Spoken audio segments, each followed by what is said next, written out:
હવે જોઈએ તમામ અપડેટ સમાચાર સુપરફાસ્ટ અંદાજમાં। ઝારખંડના રાંચીમાં અનેક જગ્યાએ ઈડીની રેડ મની લોન્ડરિંગ કેસમાં ઝારખંડના ગ્રામીણ વિકાસ મંત્રીના પર્સનલ સેક્રેટરી પર સકંજો, મંત્રીના પીએસ સંજીવ લાલના નોકરના ઘરેથી 30 કરોડની રોકડ મળી। ઝારખંડના ગ્રામીણ વિકાસ મંત્રી આલમગીર આલમના પીએસ છે સંજીવ લાલના નોકરના ઘરેથી આ રકમ મળી આવી છે। વિરેન્દ્ર રામ કેસમાં ઈડીની કાર્યવાહી। ફેબ્રુઆરી 2023માં મની લોન્ડરિંગ કેસમાં વિરેન્દ્ર રામની ધરપકડ કરાઈ હતી। ઝારખંડના રાંચીમાં ઈડીની તપાસ તેજ। ફેબ્રુઆરી 2023માં મની લોન્ડરિંગ કેસમાં વિરેન્દ્ર રામની ધરપકડ કરાઈ હતી। સરકારી યોજનાઓના અમલીકરણમાં અનિયમિતતાઓનો વિરેન્દ્ર રામ પર આરોપ। ઓડિશાના બહેરામપુરામાં જાહેર સભાને સંબોધતા પીએમ મોદીએ કહ્યું, અમારું ધ્યાન ઓડિશાના દરિયાકાંઠાના અર્થતંત્ર પર। અમે પ્રથમ વખત મત્સ્ય મંત્રાલય બનાવ્યું। અમે બોટ બનાવવા માટે સબસિડી આપી। અમે કિસાન ક્રેડિટ કાર્ડ આપ્યા। વડાપ્રધાન મોદીએ વધુમાં યોજનાઓ વિશે વાત કરતા કહ્યું, માછીમારો માટે ઓછા વ્યાજની લોન। અમે કોસ્ટલ સર્કિટ સ્કીમ હેઠળ બીચ ટુરિઝમનો પણ વિકાસ કરી રહ્યા છીએ। અમે ગંજમને ભારતનું પર્યટન કેન્દ્ર બનાવવા માંગીએ છીએ। તેમણે વધુમાં કહ્યું કે દસકો બીજેડી સરકારે ઓડિશા પર શાસન કર્યું। ઓડિશામાં પાણી, ખેતીની જમીન, ખનીજ, લાંબો દરિયા કિનારો, ઇતિહાસ અને વારસો છે। ઓડિશામાં બધું છે તો પછી એવું કેમ કહે છે કે ઓડિશા અમીર છે પણ ત્યાંના લોકો ગરીબ છે? કેન્દ્રીય ગૃહમંત્રી અમિત શાહે પશ્ચિમ બંગાળના કૃષ્ણનગરમાં રોડ શો યોજ્યો। મોટી સંખ્યામાં ઉમટી પડેલી જનમેદનીનું અમિત શાહે અભિવાદન ઝીલ્યું। રોડ શો ઉત્સવમાં અમિત શાહ રથમાં સવાર જોવા મળ્યા। ઉત્તર પ્રદેશમાં ભાજપના સાંસદ અને સુલતાનપુરના લોકસભા મતવિસ્તારમાંથી પાર્ટીના ઉમેદવાર મેનકા ગાંધીએ કહ્યું, મારી પ્રાથમિકતા મારા મતવિસ્તારમાં મહિલાઓને ઘર અપાવવાનું છે। ગત વખતે 1,30,000 મકાનો અપાવવામાં આવ્યા હતા, પરંતુ હું આ સંખ્યા વધારવા માંગુ છું। હું પાકા રસ્તા બનાવવાનું કામ પણ કરીશ। હું લોકોની માંગ પૂરી કરીશ। કર્ણાટકમાં રાહુલ ગાંધીએ રોક્યું ચાલુ ભાષણ। કર્ણાટકના તુમકુરુમાં રાહુલ ગાંધી જાહેર સભા સંબોધતા હતા। તે દરમિયાન અજાનનો અવાજ સાંભળીને તેમણે પોતાનું ભાષણ બંધ કરી દીધું। અમેઠીમાં કેન્દ્રીય કોંગ્રેસ કાર્યાલયની બહાર પાર્ક કરાયેલા વાહનોમાં તોડફોડ। અજાણ્યા લોકોએ તોડફોડ કરી। પોલીસ ઘટના સ્થળે પહોંચી તપાસ હાથ ધરી। કોંગ્રેસના કાર્યકર્તાઓએ વિરોધમાં રસ્તા ઉપર ઉતરી આવ્યા। અમેઠીમાં તોડફોડ માટે કોંગ્રેસે ભાજપને જવાબદાર ગણાવી। કોંગ્રેસ પ્રવક્તા સુપ્રિયા શ્રીનેતે તોડફોડ પછીનો વિડીયો શેર કર્યો। શ્રીનેતે આરોપ લગાવતા કહ્યું, પોલીસ મુખ્ય પ્રેક્ષક બની રહી હતી। ભાજપીઓ ગુંડાગીરી કરી રહ્યા હતા। પૂંછના આતંકી હુમલા પર પંજાબમાં શરૂ થઈ રાજનીતિ। કોંગ્રેસ નેતા ચરણજીતસિંહ ચન્નીએ હુમલાને ગણાવી સ્ટંટબાજી। ચન્નીએ કહ્યું, ચૂંટણી સમયે ભાજપ આવા સ્ટંટ કરે છે। ચન્નીના પૂંછના આતંકી હુમલા પરના નિવેદન પર ભાજપના નેતા સુશીલ કુમાર રિંકુના પ્રહાર। કોંગ્રેસના નેતા દેશના જવાનોનું અપમાન કરે છે, પોતાના નિવેદન બદલ માફી માંગે। પૂંછમાં થયેલા આતંકી હુમલામાં મોટો ખુલાસો। આતંકી સંગઠન લશ્કરે તોયબાનો હાથ હોવાની શક્યતા। 3 થી 4 આતંકીઓ હુમલામાં સામેલ હોવાની શક્યતા। હુમલાનો માસ્ટર માઇન્ડ અબુ હમજા મનાઈ રહ્યો છે, તો હમજા રાજૌરી પૂંછમાં આતંકી હુમલો ઓપરેટ કરે છે। વધુ નુકસાન પહોંચાડવાના ઉદ્દેશથી સ્ટીલ બુલેટનો ઉપયોગ કરાયો હતો। હજુ સુધી કોઈ સંગઠને હુમલાની જવાબદારી નથી લીધી। અમિત જેઠવા હત્યા કેસમાં દિનુ સોલંકીને મોટી રાહત મળી। ગુજરાત હાઈકોર્ટે ટ્રાયલ કોર્ટનો ચુકાદો ફગાવી દિનુ સોલંકી સહિતના આરોપીઓને નિર્દોષ જાહેર કર્યા। અમિત જેઠવા હત્યા કેસમાં તમામને દોષમુક્ત જાહેર કરાયા। નર્મદાના વાલિયાના સોડગામમાં તાલુકા પંચાયતના પૂર્વ પ્રમુખની દાદાગીરી કરી રહેલા પૂર્વ પ્રમુખને રાજપૂત સમાજે બગાડ્યા। યુવાન પર હાથ ઉગામતો હોવાનો વિડીયો વાયરલ થયો। દાદાગીરીની ઘટનાને લઈ સાંસદ મનસુખ વસાવાએ કહ્યું, આ કૃત્ય કોંગ્રેસના સંદીપ માંગરોલાએ કરાવ્યું છે। તેઓ ભાજપ પર વેર રાખી રહ્યા છે। તમામ રાજપૂતો ભાજપ સાથે જ છે। અમને ખોટી રીતે ઉશ્કેરવામાં આવે છે। વડોદરામાં ફિઝિયોથેરાપિસ્ટ ડોક્ટરોનો વિરોધ। શહેર કોંગ્રેસ પ્રમુખ ઋત્વિજ જોશીએ નિવેદન આપ્યું હતું કે ડોક્ટર હેમાંગ જોશી નામની આગળ ડોક્ટર ન લખાવી શકે। ફિઝિયોથેરાપિસ્ટ ડોક્ટરો આવ્યા હેમાંગ જોશીના સમર્થનમાં ડોક્ટરોએ રેલી યોજી આવેદનપત્ર આપ્યું. ફિઝિયોથેરાપિસ્ટ ડોક્ટરોએ આવેદનપત્ર આપ્યું છે. આવેદન પાઠવી ચીમકી પણ ઉચ્ચારી, જો ઋષિ જોશી માફી નહીં માંગે તો આંદોલનના માર્ગે જશે. વડોદરામાં ભાજપ ઉમેદવાર ડોક્ટર હેમાંગ જોશીએ ડોર ટુ ડોર પ્રચાર કર્યો. પ્રચાર દરમિયાન તેમણે નિવેદન આપ્યું. 50 દિવસથી અગ્રણી કાર્યકર્તાઓનો સપોર્ટ મળ્યો છે. કાર્યકરો, નાગરિકોએ ઠેર ઠેર આવકાર આપ્યો છે. મહેસાણા બેઠક પર ભાજપના હરિભાઈ પટેલ અને કોંગ્રેસના રામજીભાઈ ઠાકોર વચ્ચે જંગ. મહેસાણા લોકસભા ચૂંટણીમાં 1805 મતદાન મથકો પર કુલ 17,66,329 મતદારો પોતાના મતાધિકારનો ઉપયોગ કરશે. ચૂંટણીમાં કોઈ અનિચ્છનીય બનાવ ન બને તે માટે ચુસ્ત બંદોબસ્ત. મતદાન મથક પર પોલીસ જવાનો અને એસઆરપીની ટીમ તૈનાત રહેશે. સાથે જ લશ્કરી અને અર્ધલશ્કરી દળોની ટુકડી પણ તૈનાત રહેશે. અમદાવાદ પશ્ચિમ બેઠકના કોંગ્રેસ ઉમેદવાર ભરત મકવાણાએ તંત્ર પર આક્ષેપ કરતા કહ્યું કે ચૂંટણી પંચ કોંગ્રેસના ઉમેદવારો સાથે પક્ષપાત કરી રહ્યું છે. અધિકારીઓ ભાજપના ઇશારે કામ કરી રહ્યા છે. અધિકારીઓ ઉમેદવારોની ફરિયાદ સાંભળવા હાજર નથી રહેતા. કોંગ્રેસના બૂથ એજન્ટને હેરાન કરાય છે. અમદાવાદ પશ્ચિમના ભાજપ ઉમેદવાર દિનેશ મકવાણાએ ખાનપુર કાર્યાલય ગ્રુપ બેઠક યોજી. બેઠક પહેલા તેમણે નિવેદન આપ્યું કે 64 દિવસ પ્રચાર કર્યો. બૂથ લેવલ સુધી કાર્યકર્તાઓને મળવાનો સમય મળ્યો. અમદાવાદ પૂર્વના ભાજપ ઉમેદવાર હસમુખ પટેલ ફરી જોડાયા કામગીરીમાં. આવતીકાલે મતદાન વધે તેના માટે કરશે ચર્ચા. કાલે 12 વાગ્યા પહેલા મતદાનના મહત્વના મુદ્દાઓને લઈને ચર્ચા કરશે. પોરબંદર બેઠકના કોંગ્રેસના ઉમેદવાર લલિત વસોયાએ જેતપુરમાં ડોર ટુ ડોર પ્રચાર કર્યો. લલિત વસોયાએ મતદારોને કાલે મતદાન કરવા માટે અપીલ કરી. લોકસંપર્કમાં વેપારીઓએ લલિત વસોયાને હાડતોરા અને મોઢું મીઠું કરી આવકાર આપ્યો. અમરેલીમાં ભાજપ કોંગ્રેસના ઉમેદવાર ડોર ટુ ડોર પ્રચારમાં જોડાયા. ભાજપના ઉમેદવાર ભરત સુતરિયાએ વેપારીઓ સાથે મુલાકાત કરી. કોંગ્રેસના ઉમેદવાર જેની ઠુમ્મરે પણ જનસંપર્ક કર્યો. ડોર ટુ ડોર પ્રચારમાં નીકળેલા કોંગી નેતા જેની ઠુમ્મરે ભાજપના નેતા દિલીપ સંઘાણીને પગે લાગી આશીર્વાદ લીધા. જનસંપર્ક વખતે દિલીપ સંઘાણી અચાનક મળી જતા કોંગી ઉમેદવાર જેની ઠુમ્મરે આશીર્વાદ લીધા. બનાસકાંઠા ભાજપના ઉમેદવાર રેખા ચૌધરીએ પાલનપુરમાં કરી ખાટલા બેઠક. અનુસૂચિત જાતિના પરિવાર સાથે કરી ચર્ચા. રેખા ચૌધરીએ અનુસૂચિત પરિવાર સાથે ભોજન લીધું.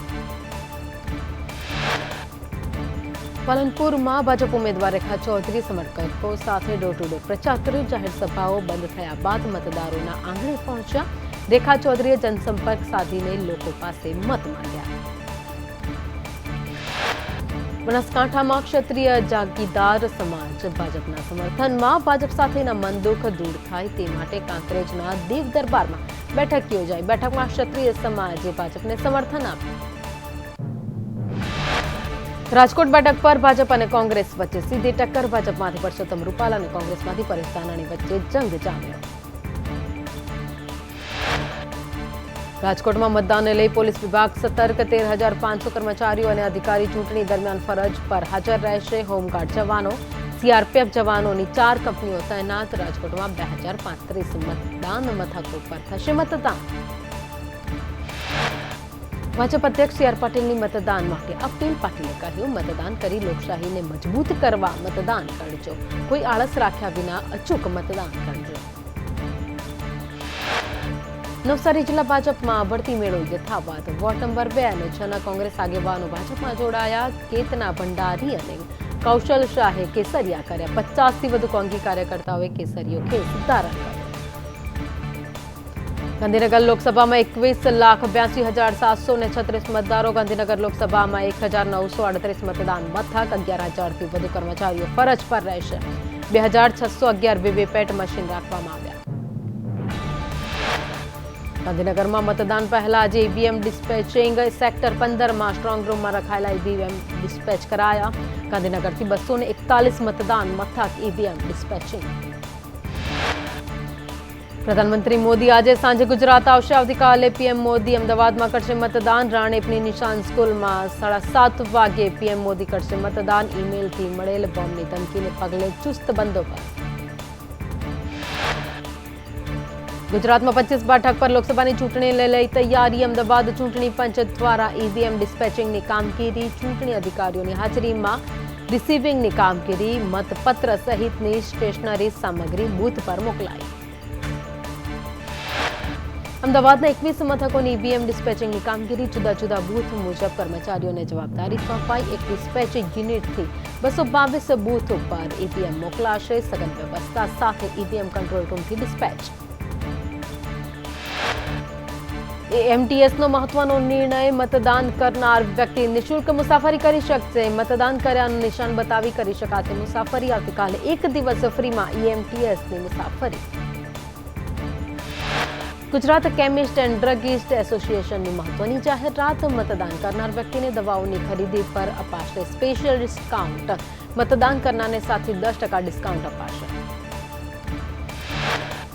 વડોદરામાં 246 મતદાન મથકો ઉપર ઈવીએમ ડિસ્પેચ, સખી અને દિવ્યાંગ મતદાન મથકનો સમાવેશ. 100% મતદાન થાય તે માટેના પ્રયાસ, અનિચ્છનીય બનાવ ન બને તે માટે ચુસ્ત બંદોબસ્ત.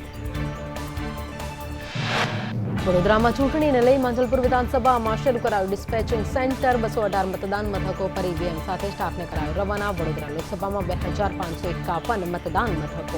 લોકસભા બેઠકમાં કુલ 19 લાખથી વધુ મતદારો મતદાન કરશે. 9.86 લાખ પુરુષ મતદાર તો 9.45 લાખ મહિલા મતદાર. પંચમહાલ જિલ્લામાં 2109 મતદાન મથકો ફાળવવામાં આવ્યા. સરકારી વિનયન કોલેજ ખાતે મદદનીશ ચૂંટણી અધિકારીએ ફરજ બજાવનાર સ્ટાફને જરૂરી માર્ગદર્શન આપ્યું. અમરેલી જિલ્લામાં ચૂંટણીની તૈયારીઓને આખરી ઓપ અપાયો. જિલ્લામાં 1841 મતદાન મથકો પર કરાશે મતદાન. બૂથ પર 6000થી વધુ કર્મચારીઓ હાજર રહેશે. જાફરાબાદ તાલુકાના મધદરી આવેલ શિયાળ બેટના મતદાન માટેની તૈયારીઓ પૂર્ણ થઈ. 5000 કરતાં વધુ મતદારો માટે ઈવીએમ મોકલવામાં આવ્યા. કોઈપણ મતદારથી વંચિત ન રહે તે માટે ખાસ વ્યવસ્થા. દ્વારકામાં ઈવીએમ સહિત ચૂંટણી સામગ્રીનું વિતરણ કરાયું. અધિકારીઓની હાજરીમાં ઈવીએમ મતદાન મથકો પર પહોંચાડવામાં આવ્યા. દ્વારકામાં કુલ 5,98,968 મતદાતાઓ છે. જામનગરમાં 7 રિસીવિંગ ડિસ્પેચિંગ સેન્ટર ઉભા કરાયા. જામનગર લોકસભા બેઠક પર કુલ 1879 મતદાન બૂથ પર મતદાન થશે. સમગ્ર ચૂંટણી પ્રક્રિયામાં 8872 કર્મચારીઓને ફરજ સોંપવામાં આવી. જૂનાગઢમાં કુલ 277 મતદાન મથકો પર મતદાનની પ્રક્રિયા હાથ ધરાશે. 1500 જેટલા સ્ટાફ ચૂંટણીની કામગીરીમાં જોડાયો. ગરમીને લઈ દરેક મતદાન મથક પર પાણીની પૂરતી વ્યવસ્થા. ગીર સોમનાથ જિલ્લામાં 1040 મતદાન મથકો પર થશે મતદાન. 361 મતદાન મથકો પર સુરક્ષા વ્યવસ્થાને ધ્યાને લઈ લાઈવ વેબકાસ્ટિંગ કરાશે. આવતીકાલે મતદાન પહેલા મતદાન મથકો માટે તૈયારી. મોરબી જિલ્લાના 889 મતદાન મથકો પર મતદાન. ઈવીએમ સહિતની તમામ સામગ્રી પહોંચાડવાની શરૂઆત. કલેક્ટર, અધિક કલેક્ટર સહિતના અધિકારીઓ હાજર. મોરબીમાં ટંકારાના જબલપુર ગામે ગ્રામ્ય સંસ્કૃતિની ઝાંખી બતાવતું બૂથ ઊભું કરાયું. બૂથ પર મતદારોને ગરમીથી બચવા એર કુલરની પણ વ્યવસ્થા. અરવલ્લીના બાયડ, મોડાસા અને ભિલોડામાં મતદાનની તૈયારી. મતદાન મથક પર ઈવીએમ સહિત ચૂંટણીલક્ષી મટીરીયલ ડિસ્પેચ કરવામાં આવ્યું. 5000 કર્મચારી 1047 બૂથ પર ફરજ બજાવશે. સુરક્ષા બંદોબસ્ત ડીવાયએસપી અને હોમગાર્ડના મળી 5200 પોલીસ કર્મી ફરજ પર તૈનાત.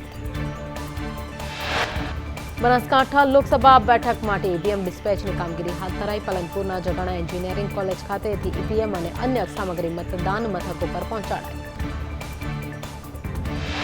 લોકસભાની ચૂંટણીને લઈ બનાસકાંઠા જિલ્લા તંત્ર સજ્જ. જિલ્લામાં 1900થી વધુ મતદાન મથકો પર 19,61,000થી વધારે મતદાતાઓ મતાધિકારનો ઉપયોગ કરશે.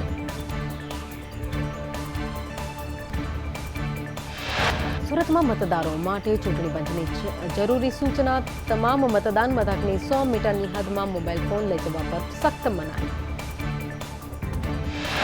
નવસારીમાં ઈવીએમ મશીનનો મતદાન કેન્દ્ર ઉપર મોકલવામાં આવ્યા છે. તમામ ઈવીએમ મશીન મોકલી દેવામાં આવ્યા. આરોગ્ય કીટમાં ORS અને ખાદ્ય વસ્તુઓનો પણ સમાવેશ. હીટવેવને ધ્યાનમાં રાખીને બનાવાઈ health kit. Valsad Lok Sabha seat પર મતદાનને લઈ તમામ તૈયારી પૂર્ણ. ડિસ્પેચિંગ સેન્ટર ઉપર ઉચ્ચ અધિકારીઓની નજર હેઠળ તમામ કામગીરી કરાઈ. કેન્દ્ર શાસિત પ્રદેશ દાદરાનગર હવેલી દીવ દમણમાં લોકસભા ચૂંટણીના મહાપર્વને લઈ તમામ તૈયારીઓ પૂર્ણ. વોર રૂમ બનાવી સીસીટીવીથી તમામ ગતિવિધિ પર નજર રાખવામાં આવશે. દમણ દાદરાનગર હવેલીમાં કુલ 459 પોલિંગ બૂથ, તમામ પોલિંગ બૂથ પર જરૂરી સ્ટાફ અને બંદોબસ્ત ગોઠવાયો. ગરમીથી બચવા મતદાતા માટે ટેન્ટ ઉભા કરાયા. પીવાના પાણી અને મેડિકલ કીટ જરૂરિયાતમંદ માટે વ્હીલચેર પણ મૂકવામાં આવી. સ્ટ્રેચરની પણ વ્યવસ્થા કરાઈ. નવસારીમાં ચૂંટણીને લઈ તમામ તૈયારીઓ પૂર્ણ કરાઈ. શાંતિપૂર્ણ માહોલમાં મતદાન પ્રક્રિયા પૂર્ણ થાય તે માટે 2500 પોલીસકર્મી અને હોમગાર્ડ ફરજ પર તૈનાત કરાયા. ડાંગ જિલ્લામાં ચૂંટણી અધિકારી મહેશ પટેલે ચૂંટણીલક્ષી તૈયારીઓની માહિતી આપી. પત્રકાર પરિષદ મારફતે કલેક્ટરે વધુમાં વધુ મતદાન કરવા માટે લોકોને અપીલ કરી. લોકસભાની ચૂંટણી માટે મતદાનને લઈ બાળકીનો વિડીયો વાયરલ થયો. નાની બાળકીએ સૌ કોઈને મતદાન કરવા માટે અપીલ કરી. મતદાન માટે અપીલ કરતો વિડીયો. મતદાનના પર્વને તહેવાર સમજી ઉજવવા વિદ્યાર્થીઓએ કરી અપીલ. અમદાવાદમાં બોપલની સ્કૂલમાં મોકપોલ દ્વારા મતદાન જાગૃતિનો પ્રયાસ કરાયો. મત મારી પહેલી ફરજ દ્વારા મતદાન જાગૃતિનો પ્રયાસ. સુરતમાં મતદાન જાગૃતિ માટે યોજાયો રક્તદાન કેમ્પ. મતદારોને રક્તદાન દ્વારા મતદાનની અપીલ કરવામાં આવી. પાલનપુર ચકાતનાકા ખાતે રક્તદાનનું આયોજન. લોકોમાં જાગૃતતા આવે તે માટે પણ ખાસ રંગોળી પણ બનાવાઈ. મતદાનના દિવસે ગુજરાતમાં હીટવેવની આગાહીને લઈને તંત્રે વિશેષ વ્યવસ્થા કરી. મતદાન મથકો પર મતદાનને લઈ કોઈ પણ તકલીફ ન પડે તે માટે ગરમીથી બચવા કુલર સહિત ORSની પણ કરાઈ વ્યવસ્થા.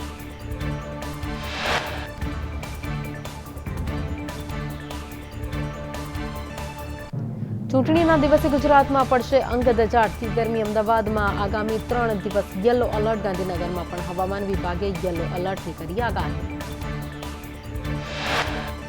ગુજરાતમાં સૌરાષ્ટ્ર, પોરબંદર, દીવ, ભાવનગર અને સુરતમાં હીટવેવની આગાહી. ઉત્તર પશ્ચિમી દિશાના પવનો ફૂંકાઈ રહ્યા છે. તમિલનાડુમાં ભીષણ ગરમી વચ્ચે વાતાવરણમાં પલટો આવ્યો. થુથુકુડી શહેરના કેટલાક ભાગોમાં વરસાદ પડશે.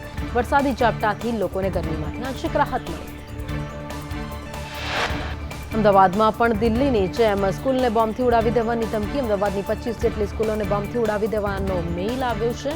પોલીસ અને બોમ્બ ડિસ્પોઝલ સ્ક્વોડની ટીમ સ્કૂલ પર પહોંચીને તપાસ હાથ ધરી. ધમકી ભર્યા ઈમેલ રશિયન સર્વરમાંથી મોકલાયાનું અનુમાન. દિલ્હીની માફક અમદાવાદમાં પણ એક પછી એક સ્કૂલમાં ધમકીના મેઇલ આવ્યા. શાળાની તપાસમાં કોઈ શંકાસ્પદ વસ્તુ ન મળતા પોલીસે રાહતનો શ્વાસ લીધો. કઠલોડિયાની અમૃતા સ્કૂલ, ONGC કેન્દ્રીય વિદ્યાલય, શાહીબાગની army કન્ટોનમેન્ટ school, સેટેલાઇટની Anand Niketan school, બોપલની DPS school અને ડ્રાઇવ-ઇન રોડ પર આવેલી એશિયન સ્કૂલને ધમકીભર્યો મેઇલ મળ્યો.